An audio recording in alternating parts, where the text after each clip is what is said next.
He was about to sign a deal that would double his fortune. Then his cook asked for a private meeting to show him what she'd caught his wife doing with the family accounts. His name was Adrian Cross, a self-made real estate mogul who built an empire from a single loan. His public life was a masterpiece of success and philanthropy orchestrated by his elegant wife, Vivian. But the documents in that envelope would ask one devastating question: was the woman he loved secretly dismantling his life, dollar by dollar? Adrian's story began 20 years earlier with a $5,000 loan from a skeptical uncle and a beat-up truck for visiting foreclosed properties. He had a singular talent for seeing value where others saw ruin. By 40, he owned commercial towers and luxury developments across the coast. His signature move was the personal touch. He remembered every project manager's name, sent flowers to employees on their anniversaries, and insisted the kitchens in his buildings be staffed with local talent, not corporate caterers. That's how Maria Santos entered the picture. Hired as the head cook for his flagship office tower's executive dining room, she had been with Cross Holdings for 8 years. She prepared his morning omelette just how he liked it, remembered his distaste for cilantro, and witnessed the gradual transformation of Vivian Cross from supportive wife to the empire's public face. Vivian orchestrated the galas, sat on the boards of his charitable foundations, and gave interviews about the power of partnership. Their marriage was presented as the bedrock of his success. But inside the penthouse, Maria saw a different pattern. She noticed the arguments, always hushed when staff was present. She overheard phone calls where Vivian's tone turned sharp, discussing numbers and deadlines with someone named Leo. At first, Maria dismissed it as the stress of high society. But then came the small irregularities. Vivian would ask Maria to handle personal errands, returning lavish, unworn clothing with the tag still on, always for cash. She'd request expensive ingredients for intimate dinners Adrian never attended. Maria's grandmother had been an accountant in Mexico City, and she'd inherited a sharp eye for numbers. The math in the household ledgers she helped reconcile started to feel creative. The first concrete red flag landed in her lap on a Tuesday in March. Vivian was out at a luncheon. A delivery arrived for her, a locked, fireproof filing case. The courier, impatient, left it with Maria in the kitchen. As she moved it, the cheap latch popped open. Inside were not jewelry or personal documents, but bank statements. Not from the joint accounts Adrian openly managed, but from 3 separate institutions Maria had never heard of. The transaction lines were a blur of transfers to offshore entities, large cash withdrawals, and consistent monthly payments to a company called Lux Horizon Consulting. The amounts made Maria's breath catch. In 1 year, over $2 million had flowed through just one of these shadow accounts. She took a picture with her phone, her hands trembling, and closed the case just as Vivian's heels clicked into the marble foyer. Maria lived with that photo for 2 weeks, paralyzed by fear, reporting it meant risking her job, her visa sponsorship, and inviting the wrath of a powerful woman. But silence felt like complicity. Her turning point came from an unlikely source, Adrian himself. He stayed late in the kitchen one evening after a board meeting, looking exhausted. "The numbers on the new waterfront project keep tightening, Maria," he'd said, not really to her. "Like someone's subtly shifting the ground under the foundation every month. I can't find the leak." He was talking about construction costs, but to Maria, it was a sign. The leak was much closer to home. She began a silent, dangerous audit. During her shifts, she noted dates, overheard fragments, and cross-referenced Vivian's activities with the mysterious transaction patterns. She discovered Lux Horizon Consulting had no website, no business address, just a P.O. box. The consultant was Leo Vance, Vivian's former art dealer from before her marriage. Maria's research, done on library computers, revealed Leo had a history of bankrupt galleries and a lawsuit for selling forged pieces. This wasn't a business, it was a pipeline. The pressure exploded during the preparations for the Cross Foundation's annual gala, the biggest night of Vivian's social calendar. The event was a week away, and Vivian was a storm of stress, demanding perfection. The budget was astronomical. Maria was tasked with coordinating with the florist, who handed her an invoice for the centerpieces. The total was $50,000. Later, by chance, Maria saw the initial quote from the same florist, crumpled in Vivian's office wastebasket. It was for $15,000. The inflated invoice had been approved and paid. When Maria cautiously mentioned the discrepancy to the household manager, she was told sharply to stay in her lane. The missus handles the charitable funds. On the night before the gala, the final piece fell into place. Rushing to deliver a late supper tray to Adrian's study, Maria overheard the tail end of a heated conversation Vivian was having on the balcony. "Can't delay anymore, Leo. The liquidity event from the harbor deal is next month. If he signs those refinancing papers, everything gets locked up for 3 years. My window closes." A pause, then cold and clear. "Then make sure he signs. He trusts you. Or have you forgotten what's in my files on you?" Maria froze, the tray rattling in her hands. It wasn't just embezzlement. It was sabotage. Vivian wasn't just stealing from Adrian. She was strategically weakening his biggest deal to extract a massive, final payout before vanishing. The next morning, the day of the gala, Adrian was in his private study, reviewing the final Harbor Point refinancing documents. $100 million deal that would secure his legacy. He was due to sign at 4 p.m. Maria knew this was her last chance. The cook's uniform felt like a disguise as she walked past assistants and security, the manila envelope hidden under her apron. It contained her compiled evidence, the photos of the statements, the invoice discrepancies, notes on the Lux Horizon payments, and a printout about Leo Vance. Her heart hammered against her ribs. She requested the meeting through his stoic personal assistant, Miles, simply saying it was an urgent household security matter. Adrian, ever attentive to his staff, agreed to 5 minutes before his first morning call. She entered the oak-paneled study. Adrian looked up from his desk, his expression one of polite curiosity. "Maria, is everything all right with the kitchen for tonight?" She stood before him, the opulent room feeling like a courtroom.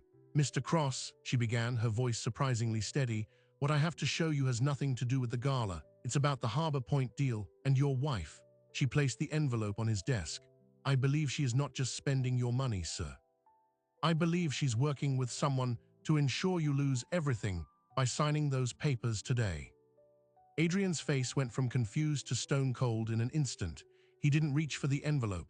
He just stared at her, then at the sealed packet between them, as if it were a live grenade. The intercom on his desk buzzed. Miles's voice crackled through. "Sir, your wife is on her way up. She says she needs to review the signing schedule with you. Vivian was coming. Now." Adrian's eyes snapped back to Maria, to the envelope, then to the door. He had 30 seconds before his entire world walked in. He had to decide, trust the empire he built, or trust the cook holding evidence of its collapse. Adrian's hand shot out, not for the envelope, but for his desk intercom. He pressed the button. "Miles, hold my wife at the elevator. Tell her I'm on a critical international call. Give me 5 minutes." His voice was calm, but his eyes were lasers fixed on Maria. The moment the intercom light went off, he ripped open the envelope. For 3 minutes, the only sound was the rustle of papers. He scanned the bank statements, his face draining of color. He studied the inflated invoice, then the clean quote from the trash. When he read the printout on Leo Vance, his jaw hardened to granite. He finally looked up at Maria, who stood perfectly still.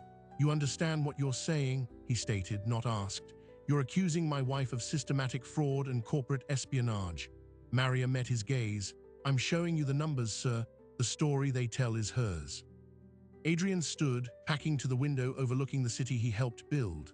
"The Harbor Point refinancing, you heard her mention it, a liquidity event. She said your window closes if you sign," Maria confirmed quietly. Adrian nodded, a horrible puzzle snapping together.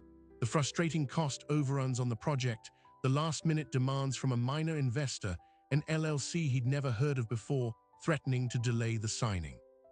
That LLC was traced back to a shell company registered in the Caymans. He thought it was a competitor dirty play.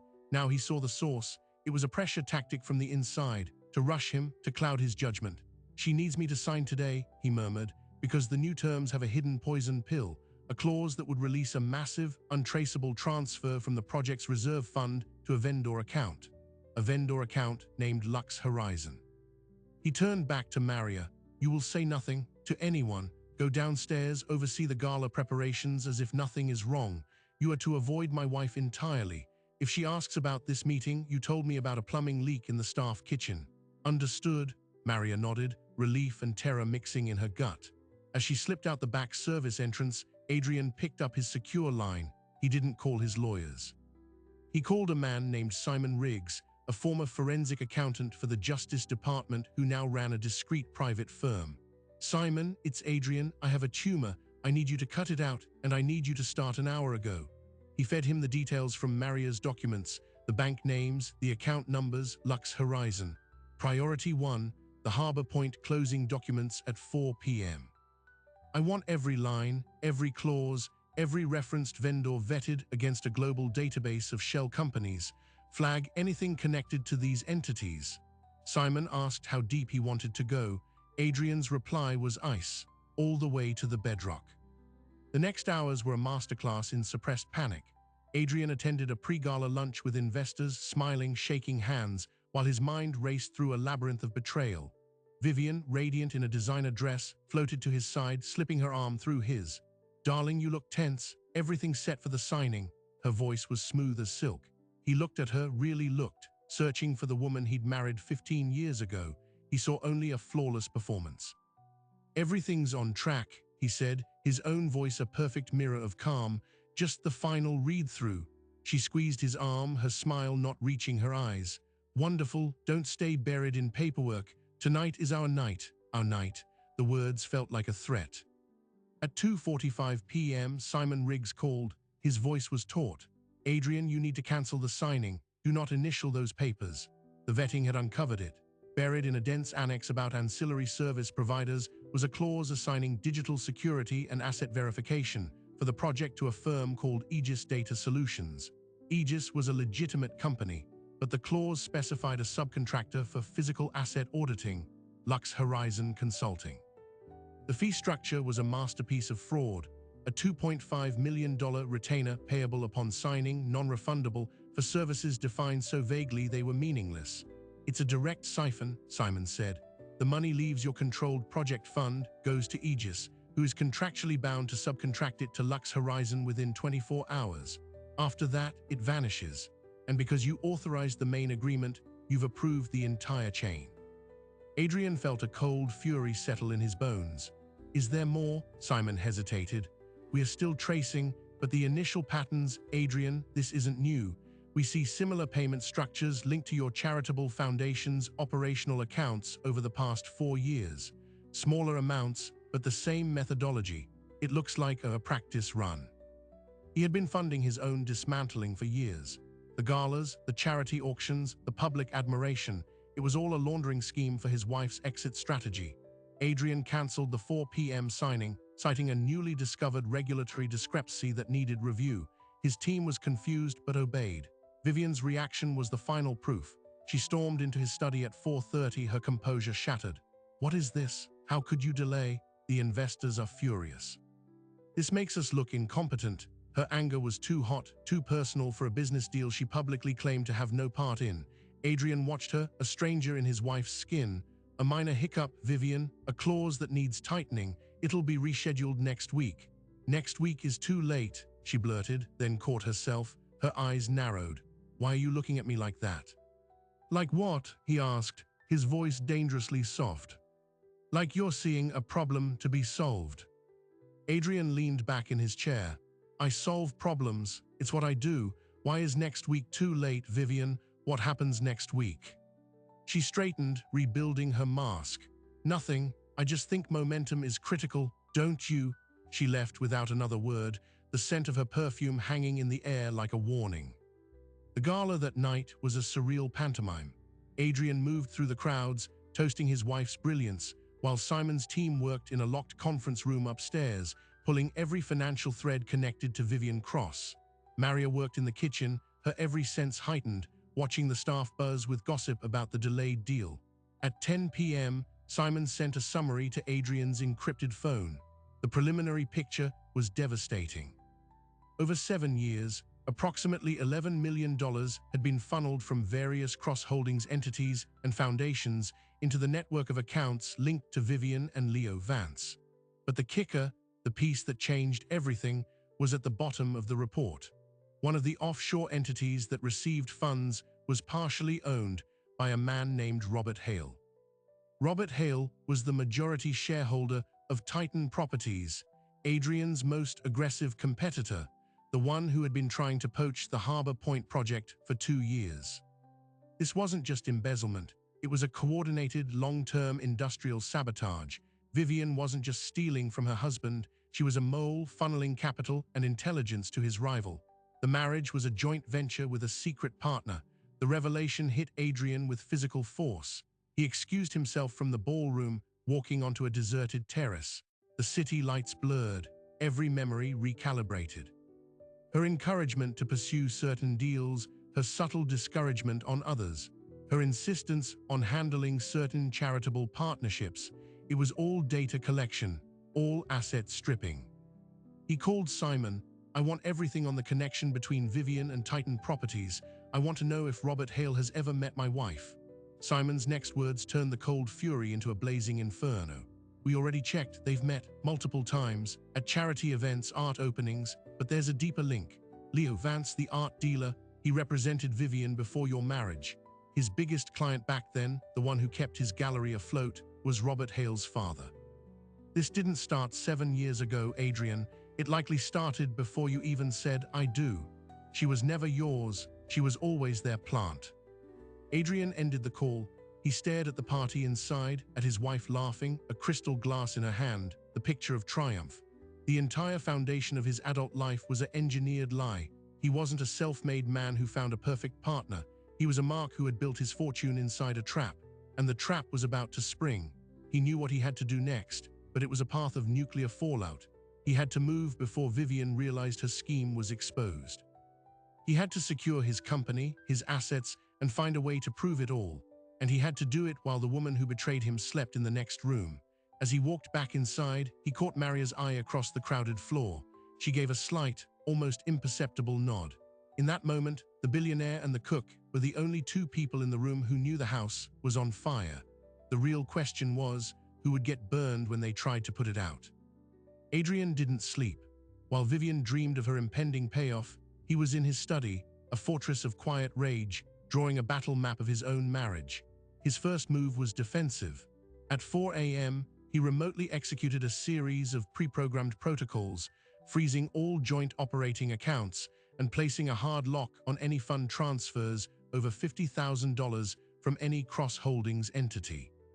He then emailed his board's executive committee, a trusted inner circle of 3, citing credible evidence of a sophisticated external phishing attempt targeting senior financial authority and invoking emergency powers. He bought himself 72 hours of procedural chaos to cover his real investigation. At dawn, he summoned Maria back to his study. Her face was pale with sleeplessness. "You understand the position you're in," he said, not unkindly. "You are now a material witness to a potential felony. I can place you under a protective security detail, or I can have my legal team secure you a temporary residence outside the city, but you cannot go back to your apartment." Maria shook her head. "My sister, she lives with me. If they can't find me," Adrian didn't hesitate. "They'll both be moved today." He saw the fear in her eyes and made a decision. "You will also be compensated, Maria, regardless of the outcome. You stood up when no one else did."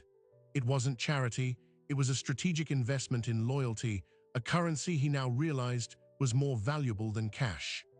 The next 48 hours were a silent war waged in spreadsheets and server logs. Simon Riggs's team, now expanded and working in shifts, pierced through layers of corporate obfuscation. They discovered Vivian hadn't just been siphoning money, she'd been using her position on the charitable foundation boards to launder it. Donations would be pledged to a legitimate-sounding nonprofit, which was in reality a pass-through entity controlled by Leo Vance. The donation would be made, the nonprofit would take a small cut, and the rest would be wired to an offshore account, often ending up as investment capital in Titan Properties development deals. Vivian wasn't just stealing from Adrian, she was financially arming his competitor with his own money. Then Simon delivered the hammer blow. "We've traced the origin," he said on a secured video call. "The initial seed money, the first $500,000 that started this whole network 7 years ago, didn't come from a cross-account." Adrian leaned forward. "Where did it come from?" "It was a personal wire transfer," Simon said, his expression grave. "From a trust fund in Vivian's maiden name, a trust fund that had been dormant for years." The benefactor who reactivated it and authorized the transfer was Robert Hale's father. The implication was staggering. The Hales hadn't just recruited Vivian, they had funded her infiltration. Her entire life with Adrian, the weddings, the anniversaries, the public persona, was a capital-intensive operation. She was a sleeper agent with a multi-million-dollar budget. Armed with this, Adrian made his first offensive move. He didn't confront Vivian. Instead, he invited Robert Hale, his competitor, to a private breakfast at a neutral club.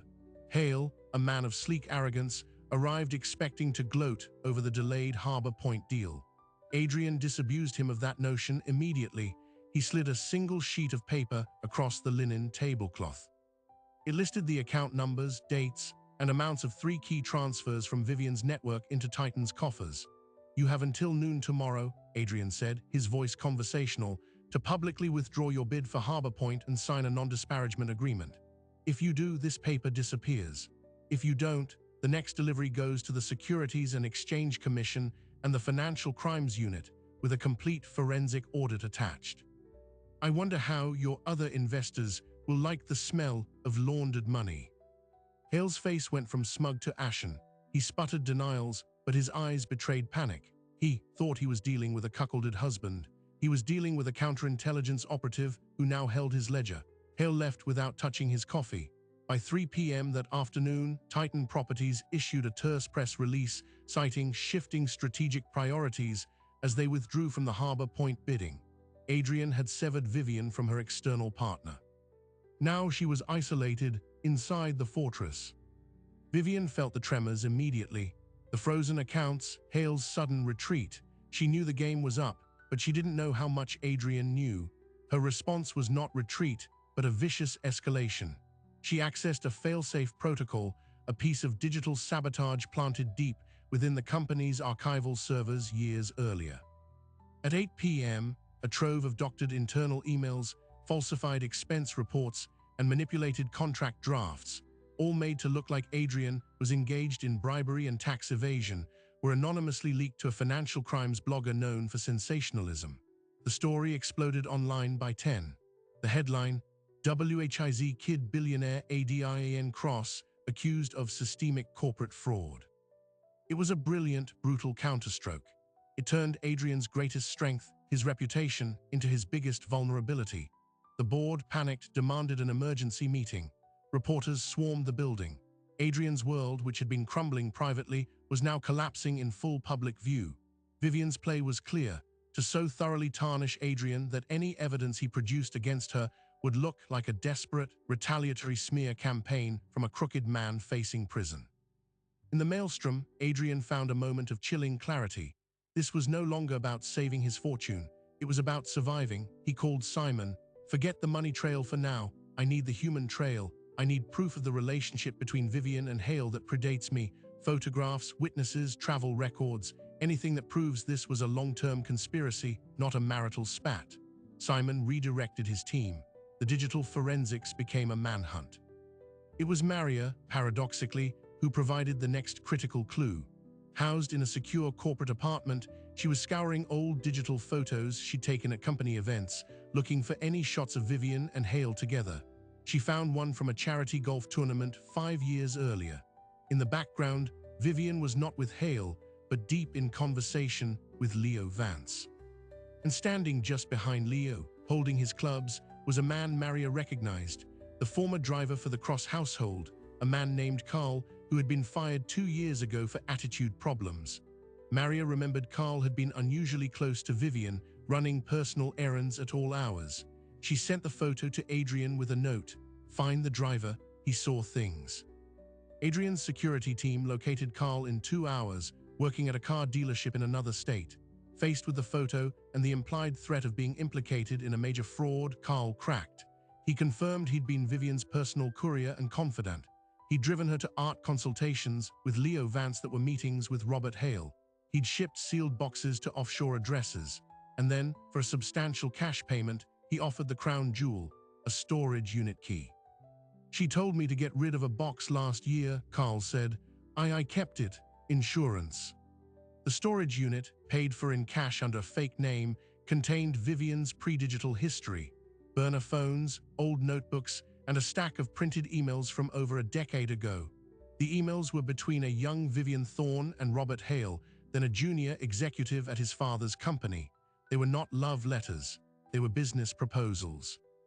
Vivian outlined a strategy: target a rising, emotionally vulnerable entrepreneur with a traditional rags-to-riches narrative, integrate herself into his life, and slowly gain control of his financial and operational weaknesses.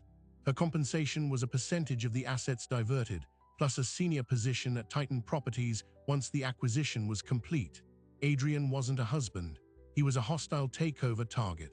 The contract was her marriage certificate. Adrian held the printed proof, the cold, transactional language of his own courtship. The emotional devastation was absolute, but it forged his resolve into something unbreakable. He had what he needed: irrefutable evidence of the conspiracy's origin. But as he prepared to take this evidence to his lawyers and the authorities, Simon called again, his voice strained. "Adrian, we've been monitoring all the back channels. There's a new development. Leo Vance just booked a first-class flight to Buenos Aires, departing tomorrow. And he didn't book one seat, he booked two."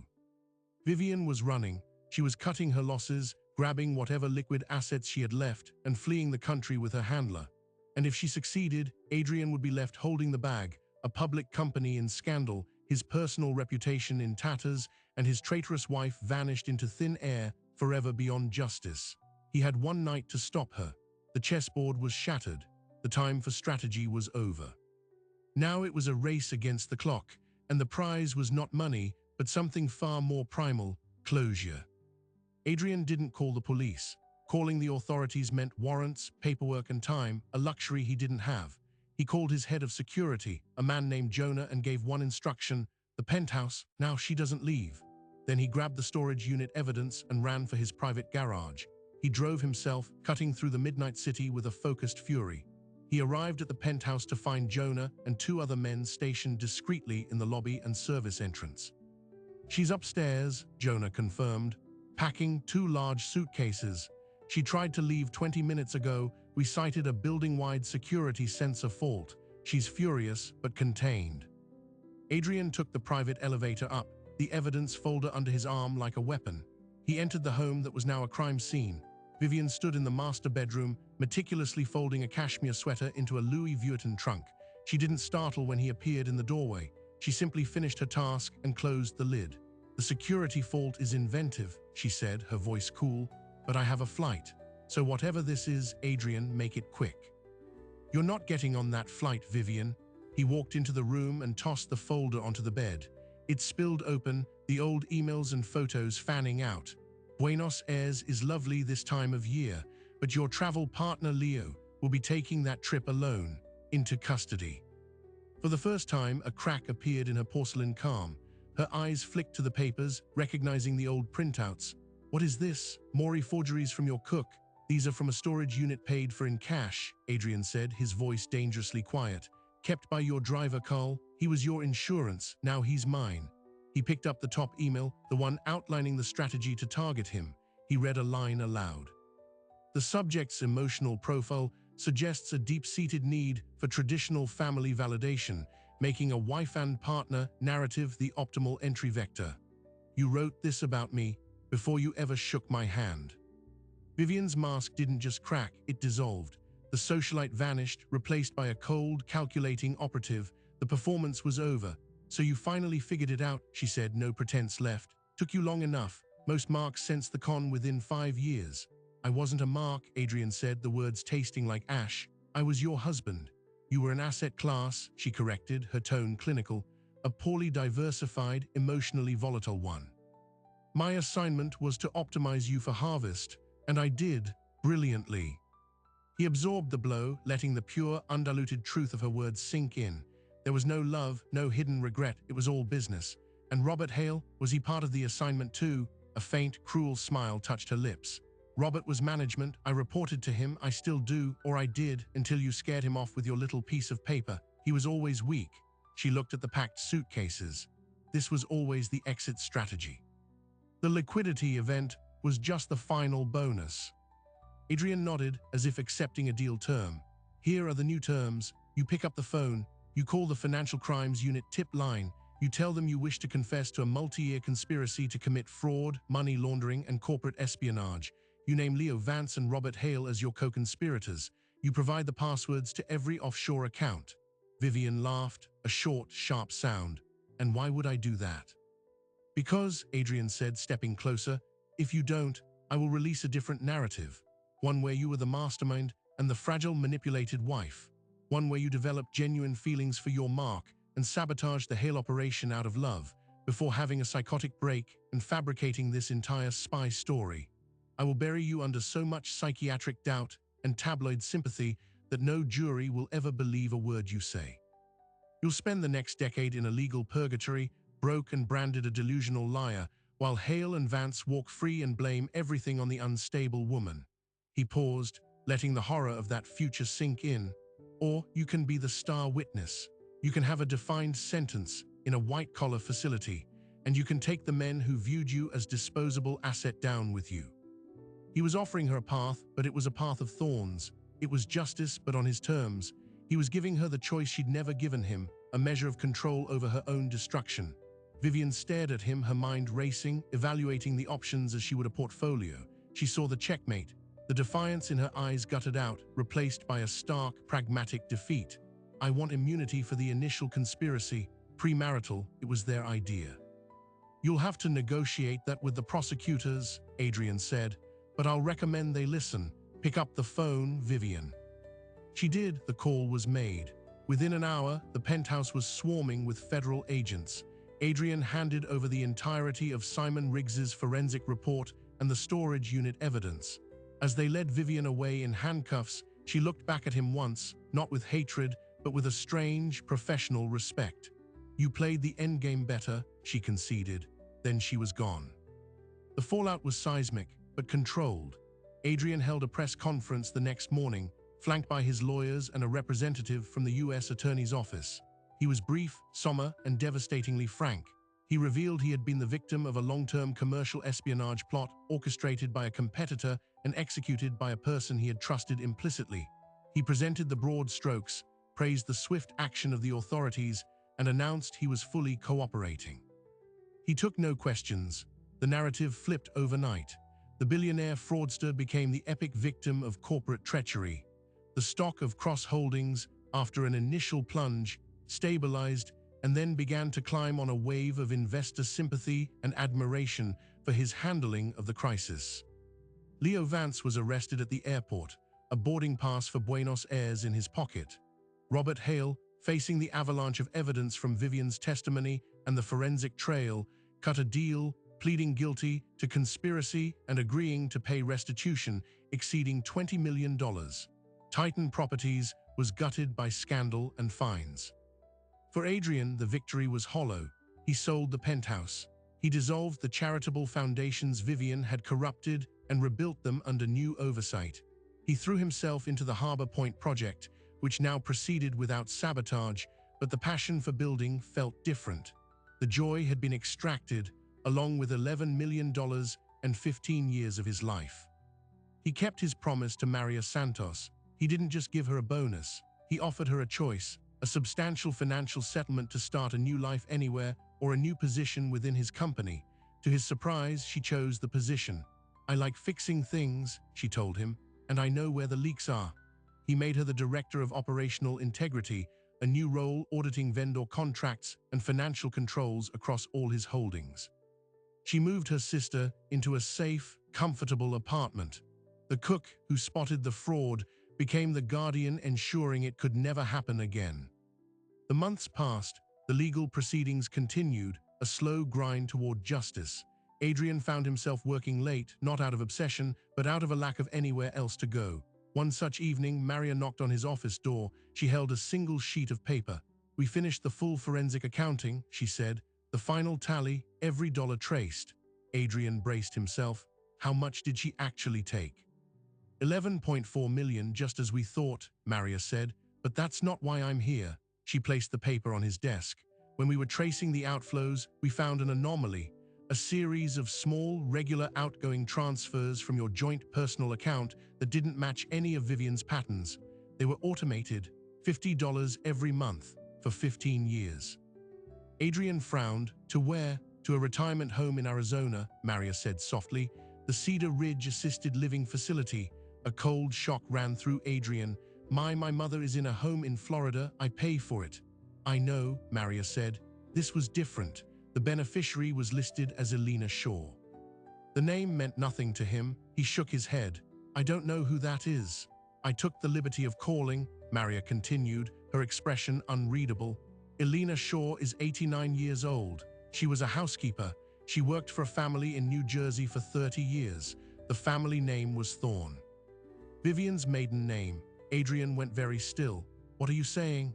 Elena Shaw was Vivian Thorne's childhood nanny, Maria said. She had no family, no savings. When she became too frail to work, Vivian secretly placed her in that home. She's been paying for her care anonymously this entire time. Even while she was stealing millions from you, she never missed that $50 payment. Not once. Adrian sat back, the world tilting on its axis once more.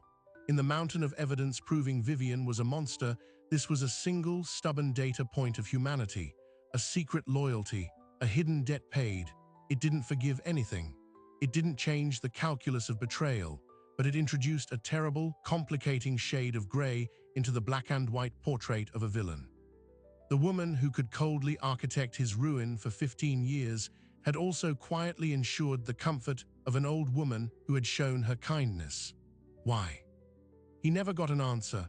Vivian, through her lawyer, declined to comment. Adrian instructed his accountants to assume the payments, to ensure Elena Shaw wanted for nothing for the rest of her days. He did not visit. He couldn't. But he made sure the single thread of decency in his wife's tapestry of deceit was not severed. It was the last, confusing piece of the puzzle, a reminder that the truth about people is rarely a simple story. The final scene of the ordeal played out in a federal courtroom. Vivian, having fulfilled her cooperation agreement, was sentenced. Adrian did not attend. He read the news alert on his phone. 78 months in a minimum security facility. A fraction of the time she could have received. A victory for the prosecution. A life sentence for him in terms of trust. That afternoon, he drove to the nearly completed Harbor Point site. He stood at the edge of the construction, the wind coming off the water. He thought about the $5,000 loan, the beat-up truck, the naive man who believed hard work and love were the only ingredients for a life. That man was gone. In his place was someone harder, wiser, and irrevocably alone. But he was also still standing. The foundation, though cracked, had held.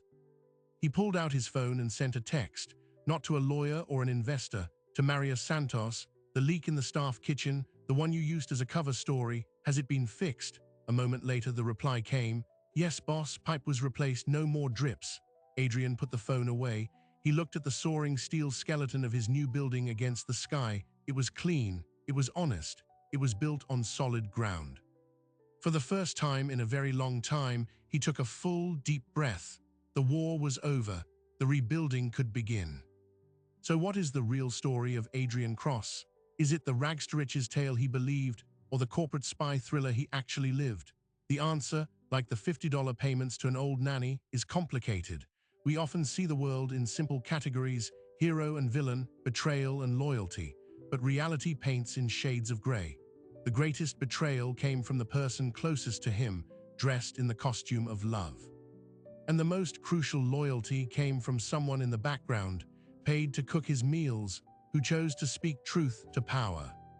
This story forces us to ask a difficult question. How well do we really know the people we trust with our lives, our fortunes, and our hearts? The statistics tell us financial infidelity is shockingly common, a hidden fracture in many relationships. But Adrian's case was beyond infidelity. It was a calculated, years-long demolition. It reminds us that the most dangerous threats are rarely the obvious ones shouting from outside the gates. They are the quiet ones who have already been let inside, who know where the wiring is weak. And what of Maria Santos? In a different version of this story, she stays silent. She rationalizes that it's not her place, fears for her job, and the entire empire collapses, a silent victim of its own rot. Her decision to act, to risk everything with a manila envelope, wasn't just about stopping theft. It was about restoring a moral balance. It proves that courage isn't the absence of fear. It's the conviction that some truths are too important to be buried, no matter who is doing the digging. Adrian's world was rebuilt, but it was a different world. The naive trust was gone, replaced by a hard-won vigilance. Yet in promoting Maria, in ensuring the nanny was cared for, he showed that the experience didn't extinguish his humanity, it refined it. He learned to build structures that were not just financially sound, but ethically fortified. The leak was fixed. The foundation was made stronger. We all have our narratives, the stories we tell ourselves about our relationships and our successes. But sometimes a single piece of evidence, a photo, a document, a whispered confession, can shatter that narrative and force us to rebuild from the ground up with sturdier, if sadder, materials. The lesson isn't to trust no one. It's to understand that trust must be an active verb, supported by transparency and verified by action, not just a passive assumption. Now I want to hear from you. Have you ever discovered a truth about someone close to you that completely rewired your understanding of who they were? A moment where the story you believed cracked open to reveal something entirely different underneath. Share your experience in the comments below. These stories of hidden truths and unexpected courage are what remind us of the complex, often surprising, reality of human nature. If this documentary made you think, if it made you feel, then subscribe, because we are dedicated to bringing you more deep dives into the stories that lie just beneath the surface, where the real drama of the human experience is always waiting to be uncovered. Thanks for watching.